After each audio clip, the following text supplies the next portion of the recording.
todos los que nos sintonizan a través de nuestra página de Facebook Live. Esperamos que sean edificados y bendecidos con la palabra del Señor. Esto es Capilla del Rey Orlando. Aquí su hermana Ailín Maldonado, y en unos pocos instantes nuestro pastor Germán Mercado tendrá una palabra de bendición para todos nosotros. Espero puedan permanecer allí. También comparta este mensaje con otros. Exprésele a otros su amor a través de compartir lo que Dios está hablando a su iglesia. Sean todos bendecidos. Nuestro pastor con nosotros.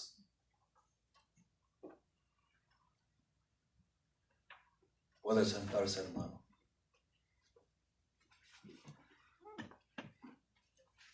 ¿Cómo están ustedes?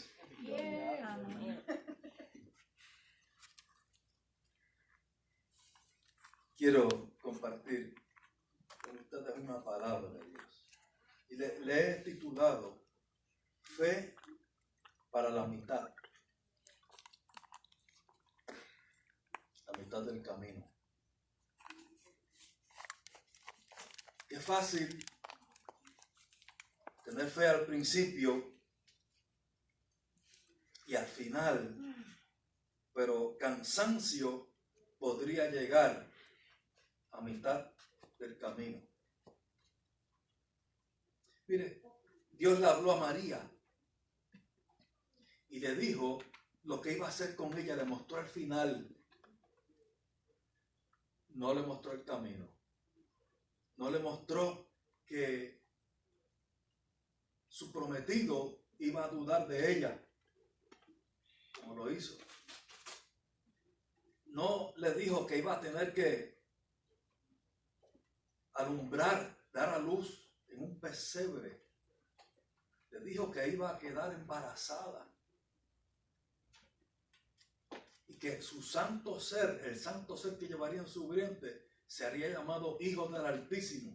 No le dijo que iba a tener que dar a luz en un pesebre. Tampoco le dijo que iba a tener que vivir prófuga por 2 años en Egipto. Tampoco le dijo que su hijo sufriría. Pero ella dijo: hágase con tu sierva conforme a tu voluntad. ¿Sabe por qué dijo eso? Le estaba diciendo: todo está en tu control y yo estoy sometida a ti. Cuando dijo eso, aunque no fue así expresamente como lo dijo, le estaba diciendo: no importa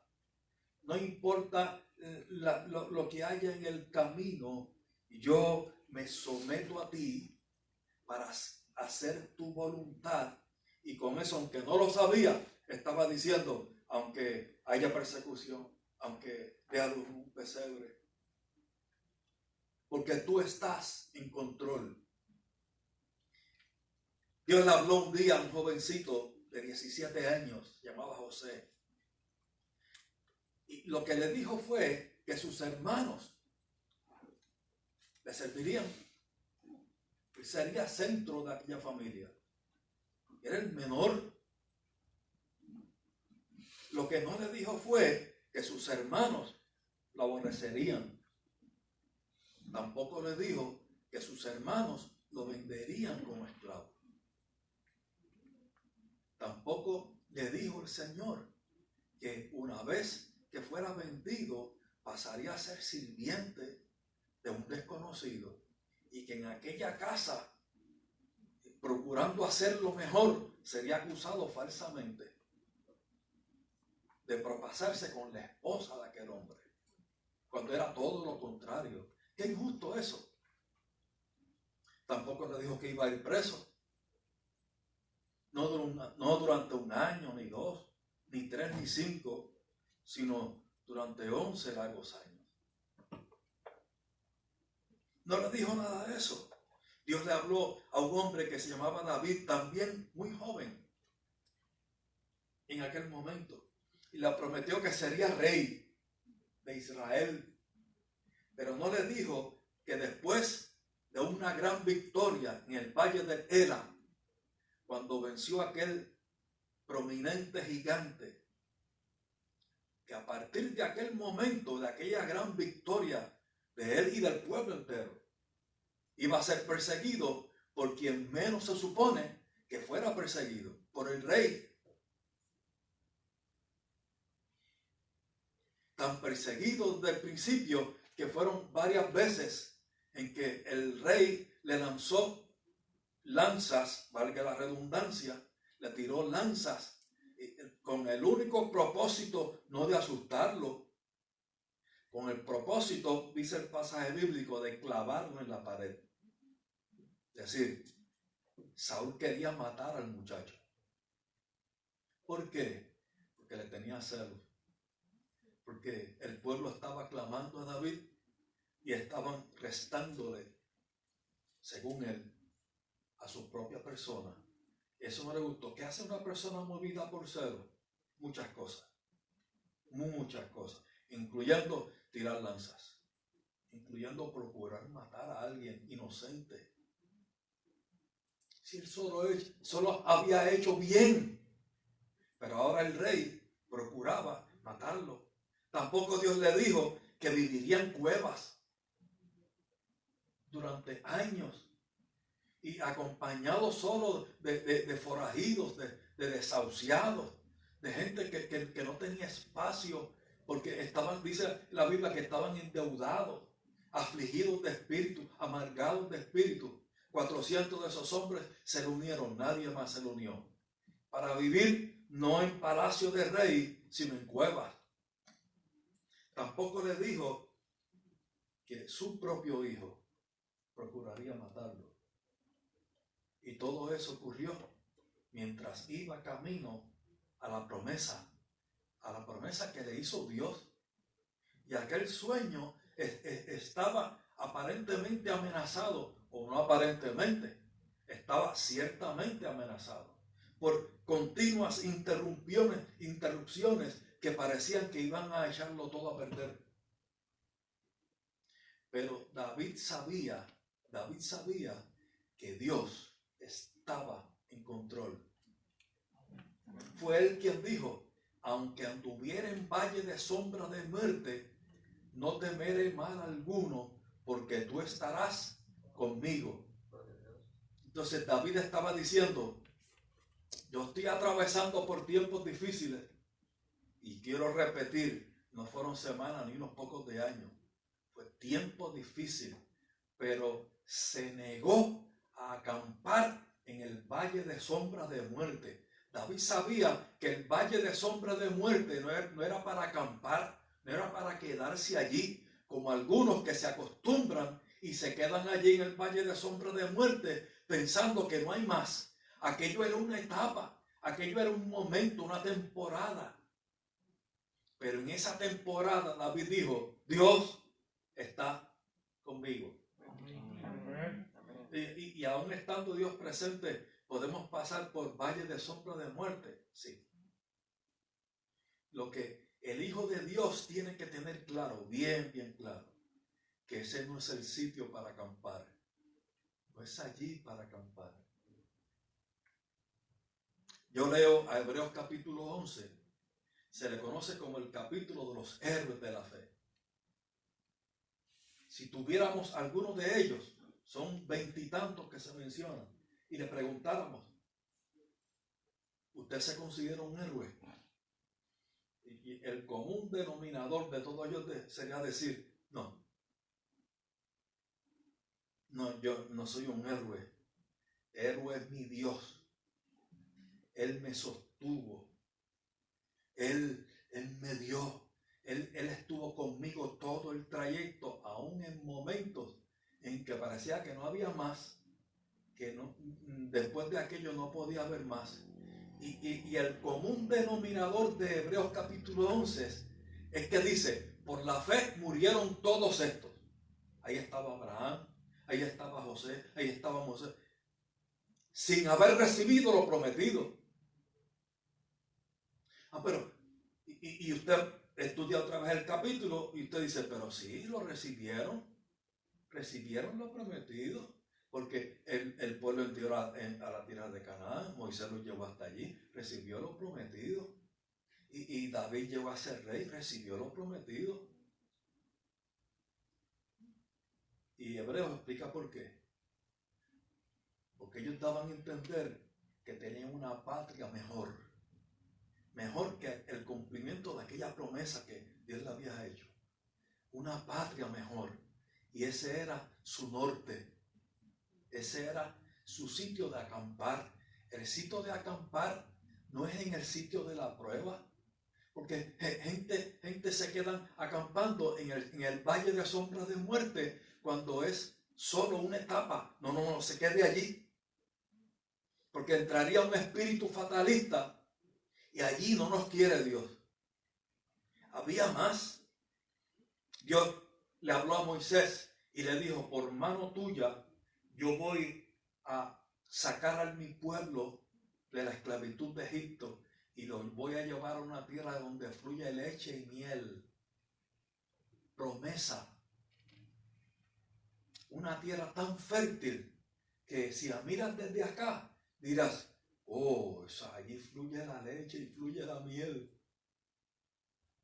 Pero no le dijo que aquellos a quienes iba a guiar, lo iban a rechazar. Lo iban a juzgar y lo iban a desechar. Oiga bien, Moisés fue desechado. Moisés fue rechazado para hacer lo que Dios le dijo que hiciera. Aquel pueblo lo señalaron y le dijeron, ¿quién te puso a ti por capitán? ¿Quién te puso por capitán? ¿Acaso solo por ti habla Dios? Y sabe, la respuesta a eso es no solo por mí habla Dios, hubiera dicho Moisés. Ojalá y todos fuesen profetas, no solo por mí. A mí Dios me habló, pero eso es una peregrinación del pueblo, no solo mía. Solo que le estaba dirigiendo al pueblo, eso era todo.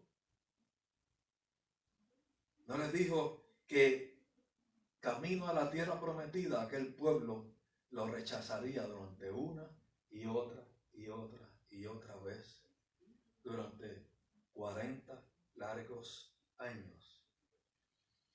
Si buscáramos un común denominador de todas esas experiencias en la vida de esos hombres, también hubo mujeres. El común denominador sería que necesitaron fe en la mitad del camino. Fe para seguir hacia la promesa. Fe para seguir en la voluntad de Dios. No desistir.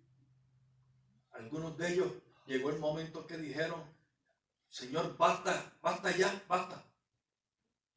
Basta, yo no soy mejor que mis padres, mátame. Acamparon en el Valle del Dolor. Hicieron de aquel sitio su campamento. Eso fue lo que dijo Elías. Yo quiero acampar aquí y aquí tú me matas. Yo no quiero seguir caminando. Fue necesaria la fe. Dios le habló ahora a Israel y le habló de una tierra, la tierra prometida. No le dijo que la tierra, aunque le dijo que la tierra estaba ocupada, no le describió a los ocupantes de la tierra. No les dijo que los ocupantes de aquella tierra eran gigantes y que eran más poderosos. No les dijo que eran pueblos acostumbrados a la vida militar. Ellos no eran tal cosa. Hasta ese momento Israel era un pueblo dedicado a la agricultura. Ellos no tenían armamento, no tenían adiestramiento. Ellos no eran así. Les dijo el final, la tierra prometida. No les dijo que allí habitaba gente fuerte. Sin embargo, nunca los desamparó. Porque de día los guió con una columna de nube y de noche con una columna de fuego Oiga, ¿sabe que esa columna de fuego de noche no solo los guiaba, también los calentaba, también ahuyentaba las bestias del salvajes? O sea, con un solo acto Dios está haciendo muchas cosas. Los estaba guiando y guardando. El Señor los alimentó con maná en el desierto durante 40 años y con codornices, que en el desierto no hay codornices, Señor. ¿Quién dijo eso? En el desierto eso no existe. Tampoco existe el pan. Pero Dios los sostuvo durante 40 años. Y dice el texto bíblico que ni la suela de su zapato se desgastó. Dios no quería que acamparan en el valle de sombra de muerte. No es allí donde se acampa. Se acampa en la promesa de Dios. Es sobre esa promesa que se acampa. Yo quiero que me acompañe al libro primero de Crónicas.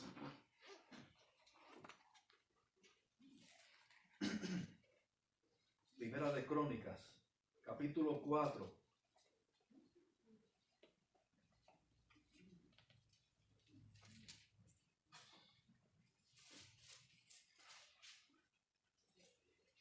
Y verso 9.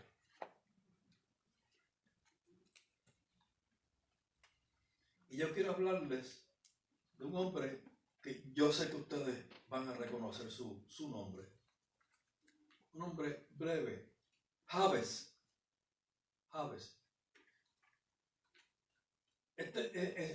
La experiencia de este hombre cobró notoriedad cuando alguien, un siervo de Dios, escribió un pequeño librito que se llamó La Oración de Jabes, un librito de 60 y pico de páginas. Léalo, muy bueno. La Oración de Jabes. Yo quiero, antes de hablar de Jabes, decirles que en este capítulo, en este libro, los primeros 9 capítulos hablan de genealogía. Primera de Crónicas, en sus primeros 9 capítulos son genealogía. Fulano engendró a fulano. Entonces, en el capítulo 4 va a trazar la genealogía de la tribu de Judá, porque a esa tribu pertenecía Jabes, a esa tribu pertenecía Jesús. A esa tribu pertenecía Jabes, y en los primeros 8 versos de ese capítulo dice que Judá engendró a Fares, Hezrón, Carmi, Ur y Sobal, y sigue, y de momento, como de la nada, no dice quién engendró a Jabes, de momento como de la nada aparece Jabes. ¿Quién fue el padre y la madre de Jabes? No dice. En esa genealogía, porque eso es una genealogía, fulano engendró a fulano, fulano engendró a... Y de momento en ese versículo 9 habla de Jabes. ¿De dónde vino Jabes? No dice quién era su padre, quién era su madre. Ahora yo quiero que me acompañe a leer este verso 9, y yo quiero hacerle saber que cuando ocurre este verso 9, cuando ocurre este libro de Primera de Crónicas, el pueblo estaba a mitad de camino. A mitad de camino a poseer la tierra prometida. Mire el verso 9. Discúlpame. Y Jabes fue más ilustre que sus hermanos, al cual su madre llamó Jabes, diciendo, por cuanto lo di a luz en dolor. Yo quiero detenerme aquí un momento. En esta temporada, camino a poseer tierra prometida, había muchos desanimados, muchos acampando en el valle del desánimo y del fastidio. Jabes estaba entre ellos. No dice quiénes eran sus hermanos. Ahora, sí dice cómo era él. Dice que Jabes fue más ilustre. ¿Qué significa ilustre? Era más prominente. Ay, ay, ay, que está haciendo una comparación. Sí. Era más prominente que sus hermanos. Eran varios, posiblemente muchos. Y yo me pregunté, ¿y en qué consistía su prominencia? Su ilustración. ¿Por qué era ilustre? Porque el pasaje no lo dice. ¿Sabe qué dice de Jabes el pasaje? Que su madre lo dio a luz en dolor. Alguien diría, bueno, pues siempre en un parto hay dolor. Eso es prácticamente inevitable. En todo parto hay dolor. ¿Por qué su mamá hace hincapié en el dolor que tuvo en su parto? Por alguna razón fue más doloroso que el parto de sus hermanos. Porque lo hubiera dicho. Algo sucedió. Ya sea ella o la criatura estuvieron a punto de morir quizás. Jabes nació en un momento de extrema dificultad, de pobreza, de hambre, quizás. Estoy infiriendo, ¿no? Tratando de ilustrar. El asunto es que esta mujer dijo, lo di en dolor.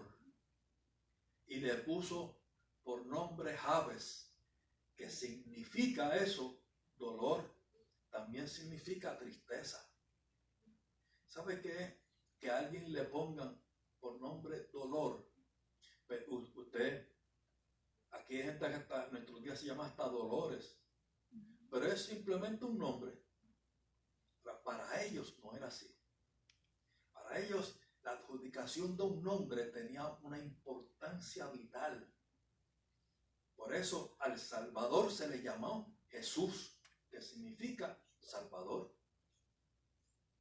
El adjudicar un nombre al hijo tenía una importancia de primera. Describía cómo era la vida y cómo sería la vida. Aquella mujer dijo, lo di en extremo dolor y se va a llamar dolor por el resto de su vida. Por el resto de su vida, él se va a llamar dolor y tristeza. ¿Qué fue lo que hizo a este hombre más ilustre que sus hermanos? Te voy a decir por qué. Verso 10. E invocó Jabes al Dios de Israel diciendo, oh, si me dieras bendición y ensancharas mi territorio, y si tu mano estuviera conmigo y me libraras del mal para que no me dañe, deténgase allí. Parecería que era la oración de alguien presuntuoso que estaba pidiendo demasiado para sí, para ser ubicado sobre un pedestal. Es decir, dentro de todo lo que este pueblo está pasando, yo te pido que tú me des bendición, que ensanches mi territorio. Eso es prosperidad. Yo quiero decir que fue una prosperidad responsable, se lo voy a mostrar ya mismo. Que le diera, que ensanchara su territorio y que la mano de Dios estuviera con él. Sobre todo, que tu mano esté conmigo. Fue lo que le dijo Jabes. Si tu mano está conmigo, el territorio será ensanchado. Y tú me librarás del mal para que no me dañe. Que aunque el día que el mal, cuando el mal llegue, que no me dañe, que no me cambie, que no se apodere de mí, que no sea mi Señor el mal, que el mal no sea el derrotero de mi vida. Y estaba hablando dolor, ese era su nombre. ¿Por qué fue más ilustre? Porque aunque vivía en dolor, el pueblo vivía en dolor, él se llamaba dolor. Tuvo la fe de creer, de dar por sentado que la mano de Dios podía estar con él. Y que Dios podía prosperarlo y sacarlo a lugares espaciosos. Creyó que Dios podía darle estabilidad y prosperar su camino. No acampó en el valle de sombra de muerte. Y eso lo hizo más ilustre. Eso lo hizo prominente en un momento en que la mayoría estaba hablando muerte. Es que la mayoría no siempre tiene la razón. Por cierto, la mayoría de las veces no tiene la razón. Un hombre, por eso fue que fue más ilustre que sus hermanos. Eso se destacó. Eso lo hizo destacar. Mira cómo termina el verso 10. Y le otorgó Dios lo que pidió. Todo. Todo.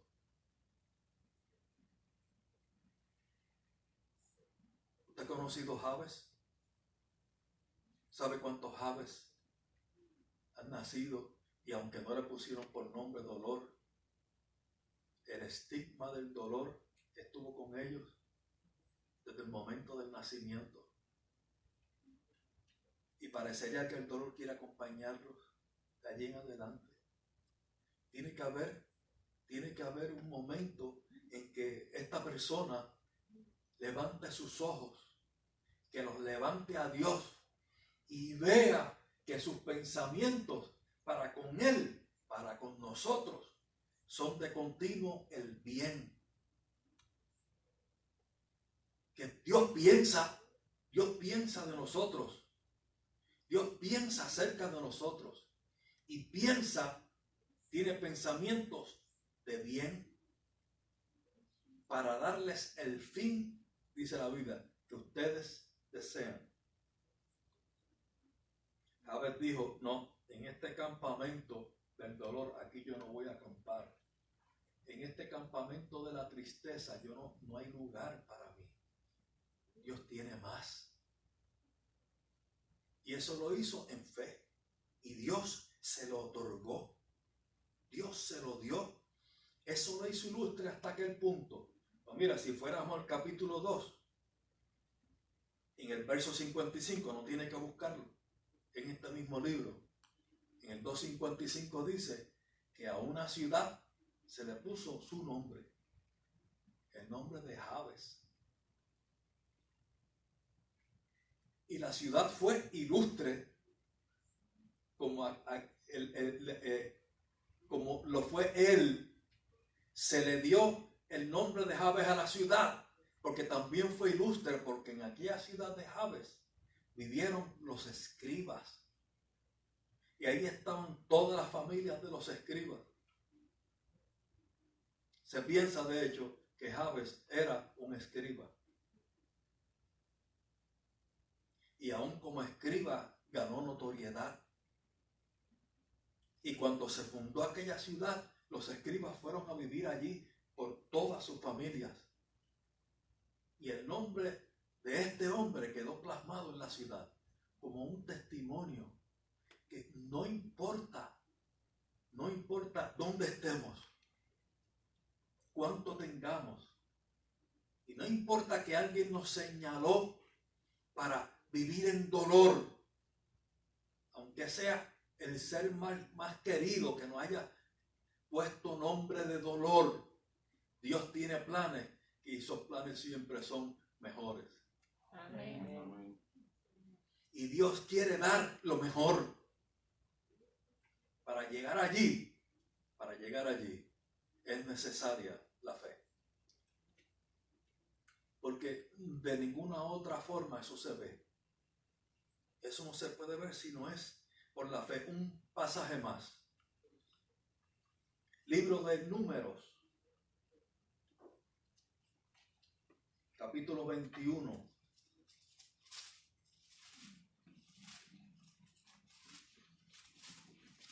número 21 y verso 4.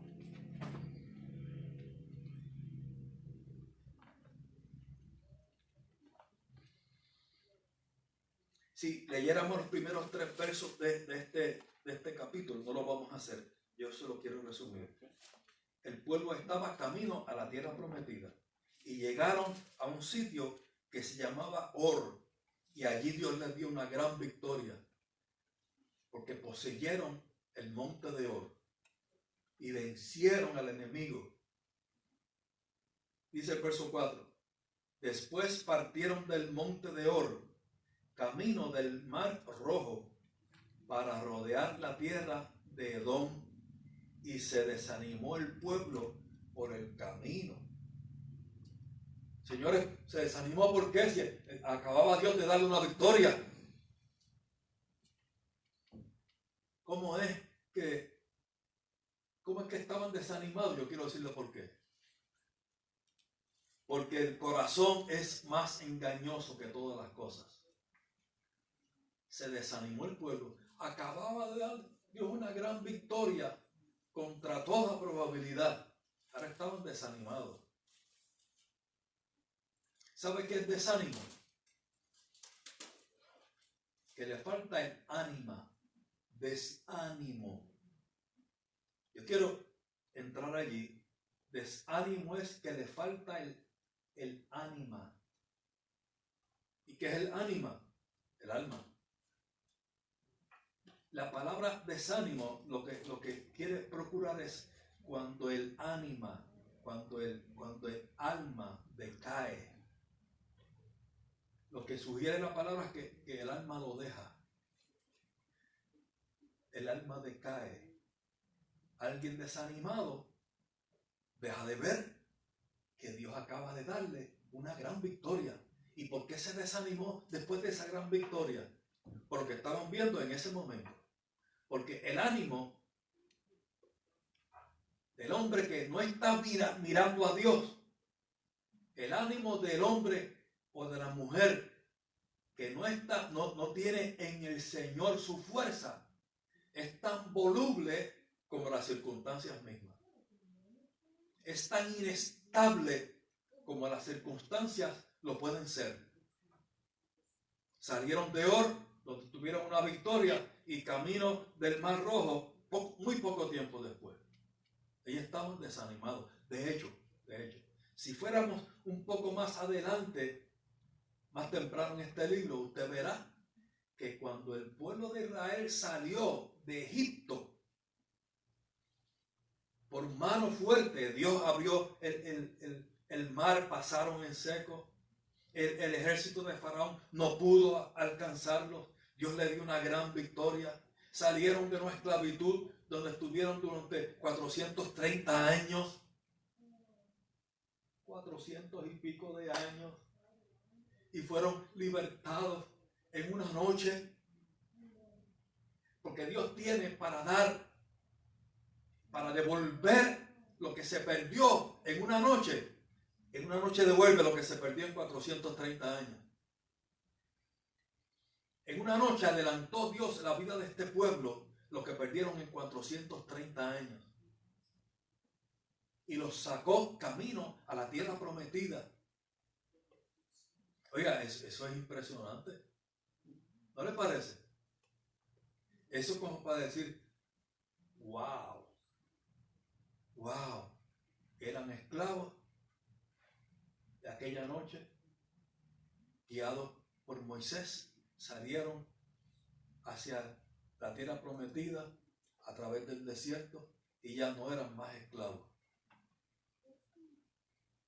Hay cosas que cambian de un momento para otro, ¿sí? De un momento para otro eran esclavos, ya no lo son. Dice el texto bíblico que caminaron 3 días. 3 días. Dentro de aquel pueblo había hombres, mujeres, niños, había ancianos y había ganado. Y algunos de esos ganados eran ganados lentos, especialmente las ovejas, un ganado lento. Y ellos iban lentos, pero iban a paso seguro hacia tierra prometida. al tercer día, el agua que llevaban se les agotó.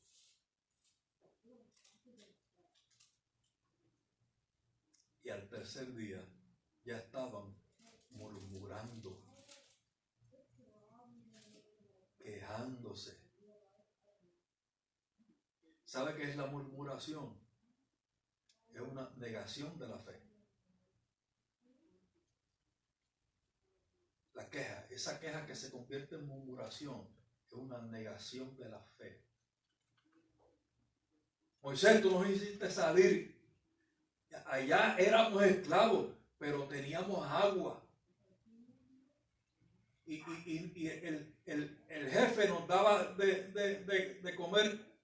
Es verdad que comíamos nada más lo indispensable, pero comíamos. Pero ¿y aquí qué vamos a comer? ¿Y aquí qué vamos a tomar? ¿Qué agua hay para tomar? Y dice el pasaje que hicieron planes para volver y dijeron, nombremos a un capitán. Desechemos a Moisés, nombremos a un capitán que nos lleve de nuevo por nuestros pasos. 3 días de camino hacia atrás y volver a Egipto, aunque sabemos que allá vamos a ser esclavos otra vez. ¿Cuánto tiempo les duró la impresión del wow? De lo que Dios hizo. 3 días. 3 días. Tercer día ya aquello había perdido brillo. ¿Cómo es eso? Se llama desánimo.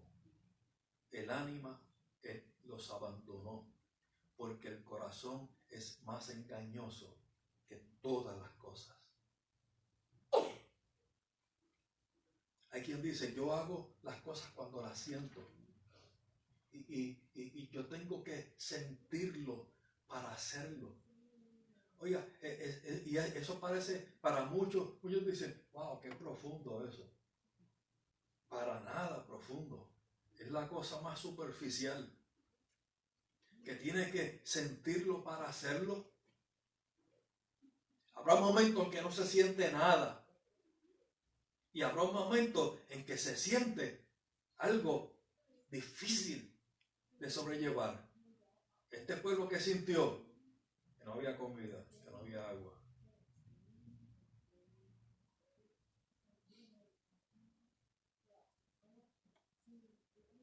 Y usted me dirá, bueno, pastor, pero eso es normal. Alguien no tiene para comer, no tiene agua para tomar, va a quejarse. Y yo le diría, no es normal. Es usual, pero no es normal. ¿Sabe qué hubiera sido lo normal? Que esta gente hubiera clamado a Dios, porque el Dios que los libertó de la tierra de Egipto era el mismo que podía darles el agua de donde no había agua. ¿Y de dónde vamos a sacar agua? Dios le dijo a Moisés, golpea la peña. Golpear una peña. ¿Qué probabilidad hay que de esa peña salga agua? 0. Con una vara, 0. Pero nuestro Dios no depende de probabilidades. Y de la peña salió agua. Y aquel pueblo tomó 1,000,000 y pico de personas. Toma de una peña seca. Tomaron 1,000,000 y pico de personas, los ganados. Quedaron todos saciados. Hace falta fe para mitad del camino. Fe para el camino. Vuelvo otra vez al verso 4. Después partieron del monte de Or, camino del mar Rojo, para rodear la tierra de Edom, y se desanimó el pueblo por el camino, y habló el pueblo contra Dios y contra Moisés. ¿Por qué nos hiciste subir de Egipto para que muramos en este desierto?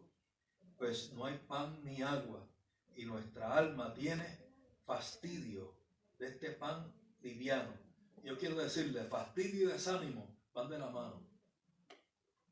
Desánimo es perder el alma, el ánimo.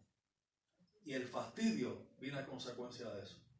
El fastidio es lo que dice, yo podría estar mejor en Egipto, aunque sea como esclavo. Porque en el fastidio se pierde el juicio, que sería mejor estar otra vez en Egipto como esclavo. ¿Cómo tú puedes llegar a esa conclusión? Por desánimo y fastidio. Ahora, ¿usted sabe cuántas veces ocurrió eso en toda esta travesía de 40 años en el desierto? Y cada vez que esto ocurrió, muchos caían. Por eso, de los que salieron, de este grupo que salió de Egipto, solo 3 entraron. Bueno, solo 2, porque ni Moisés entró. Pero no por incredulidad. Solo 2 entraron. Josué y Caleb. Solo 2 entraron. Si usted mira esa proporción tan desnivelada de 1,5 millones aproximadamente de personas, solo 2 personas entraron. Eso es una estadística funesta. ¿Dónde estuvo la diferencia? En la fe.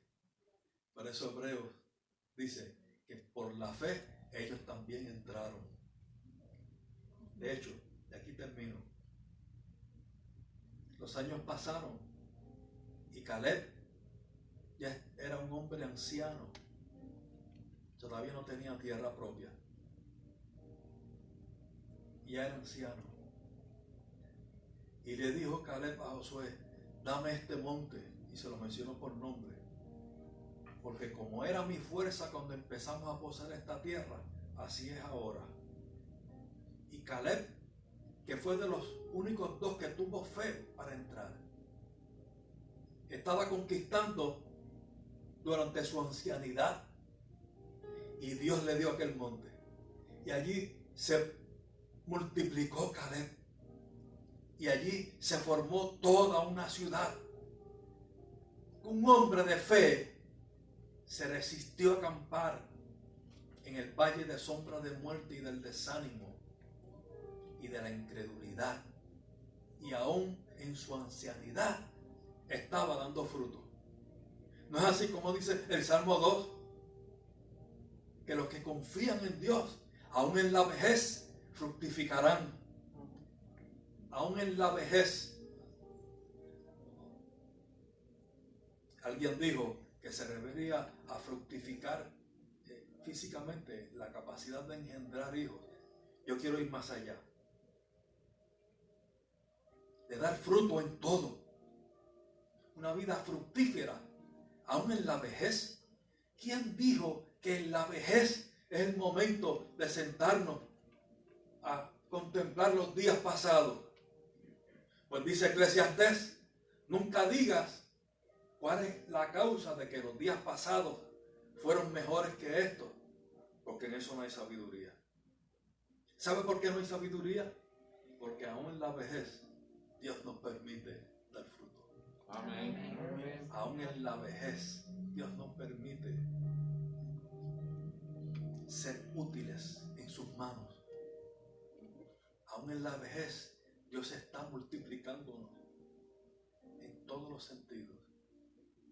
Aún en la pandemia, aún en la escasez. Por eso Dios nos lleva a hacer cosas en momentos de escasez, cuando menos se puede. Y las personas que menos pueden, las que menos pueden. Por eso hay testimonios de hijos de Dios que han hecho cosas en momentos en que todo era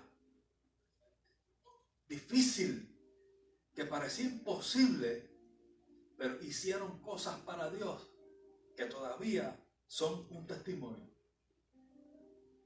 En su ancianidad, en el momento en que menos provisión había, Provisión. Mire, Dios da aceite, multiplica aceite dentro de una tinaja. Cuando parece que lo que quedaba era lo último para hacer una torta y morir. Dios hace que de esa tinaja que estaba casi seca siga fluyendo aceite, aceite, aceite, aceite y aceite. Y otros que parecían más prósperos, la tinaja se les secó. Fe para mitad del camino, para negarnos a acampar en el valle de sombra de muerte. No es allí donde vamos a acampar. Y aunque me llame Caleb, aunque mi nombre diga que soy un hombre triste, yo me resisto. ¿Por qué?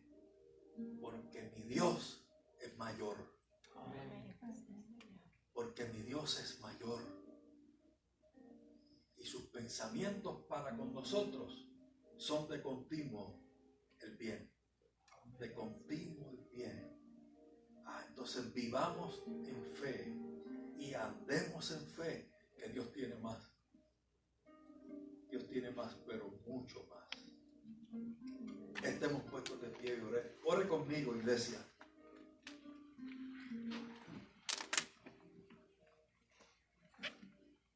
Usted mira a su alrededor y parece que hay escasez.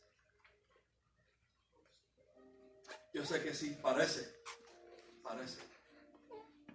Yo quiero decirle que Dios va a multiplicar. Nunca deje de esperar que Dios ensanche su territorio. Y nunca olvide que la mano de Dios está sobre usted. Y nunca olvide que la mano de Dios le es propicio, aunque le hayan puesto por nombre dolor. Dios dijo, no te llamarás dolor, te voy a dar nombre nuevo y te voy a multiplicar. Señor amado Jesús, Padre bueno, estamos, Señor, creyendo en esta hora que tú tienes más, que tú eres más. Y nuestro corazón está delante de ti, Señor amado, creyendo, Señor, que tú tienes más, que tienes mucho para cada uno de nosotros. Y en fe creemos, Señor, y en fe creemos, Dios, que aunque hay momentos en que parece que el mañana está incierto, en ti, Señor, en ti tenemos esperanza. En ti tenemos, Señor, provisión. Y en ti tenemos, Padre eterno, la garantía de que nuestro ánimo no lo gobernará. Estamos educando nuestra alma, Señor, diciendo a nuestra alma, espera en Dios, porque aún he de alabarlo. Espera en Dios, alma nuestra, porque aún hemos de alabarlo. Desfalleceríamos si no creyéramos que veremos de parte de ti tu bondad aquí en la tierra de los vivientes. Bendito tu nombre. Gracias, Señor. Gracias por tus promesas. Gracias, Padre bueno. Gracias, Dios de misericordia. Te bendecimos, te bendecimos, te bendecimos. Nos debemos a ti. Nos debemos a ti, oh Dios. Gracias. Gracias. Te dice gracias, hermano. Gracias.